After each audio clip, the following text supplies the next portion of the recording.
জগন্নাথপুরী ধামটা এত বিশেষ ধাম আছে, যেহেতু এখানে 3 রকম রস একটাতে মিশা আছে।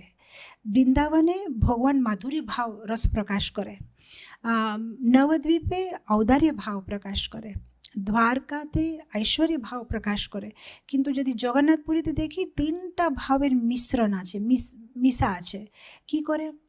জগন্নাথ হচ্ছে দ্বারকাধীশ। জগন্নাথ মানে কে? আমরা সবাই এই কথাটা জানি, কিভাবে দ্বারকা সব রানীরা আছে, ওরা ওরা একবার রোহিণী মাতা কাছে গিয়ে বলছে যে আমরা এত ভালোবাসি, আমরা ঠাকুরকে এত সুন্দরভাবে সেবা করি, তাও উনি সবসময় রাত্রে গোপী গোপী রাধা রাধা বলে কান্দে কেন? এই গোপীরা কি করেছে ভগবানকে? রাধারানী কে? তখন রোহিণী বলছে ঠিক আছে, আমি এই কথাগুলো বলতে পারবো, যেহেতু আমি যখন ভগবান বৃন্দাবনে ছিলেন ছোটোবেলা, আমি ওখানে ছিলাম, আমি নিজে চোখে সব লীলাগুলো দেখেছি। কিন্তু সমস্যা হচ্ছে যে আমি যখন লীলা বলছি তখন যদি কৃষ্ণ এসে শুনে নেবে, তাহলে ও সাথে সাথে বৃন্দাবন পালাবে তোমাদের সবাইকে ছেড়ে। তো আমরা এই কথাটা জানি কিভাবে সুভদ্রা দেবীকে ওখানে গেটে রাখানো হয়েছে, যে তুমি যেন কৃষ্ণকে আসতে দেবে না। আর রোহিণী দেবী সব বৃন্দাবনের সুন্দর সুন্দর লীলা বলছে।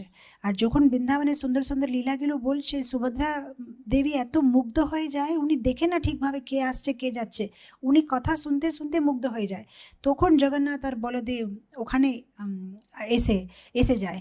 আর তারপরে জগন্নাথ যখন এই বৃন্দাবনের লীলাগুলো শুনে, তখন কি হয়, যে দ্বারকাধীশ কৃষ্ণ সে জগন্নাথ রূপে চেঞ্জ হয়ে যায়। সো যে দ্বারকাধীশ কৃষ্ণ উনি জগন্নাথ হয়ে যায়, আর বলরাম উনি বলভদ্র হয়ে যায়।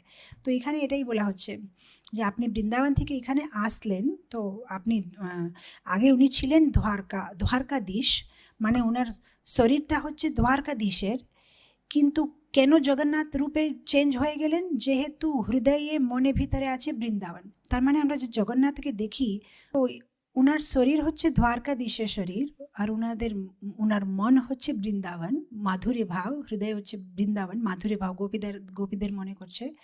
আর উনি যে কাজটা করছে জগন্নাথপুরীতে, মানে ঔদার্য ভাব, যারা যারা আসছে ভক্তরা সবাইকে উনি যে কৃপা পারাবার এত কৃপা দেখাচ্ছে। সো এই 3টা ভাবের একটা মিশ্রণ হচ্ছে জগন্নাথ পুরী। সেই জন্য জগন্নাথ পুরী হচ্ছে খুব খুব ইম্পর্টেন্ট জায়গা।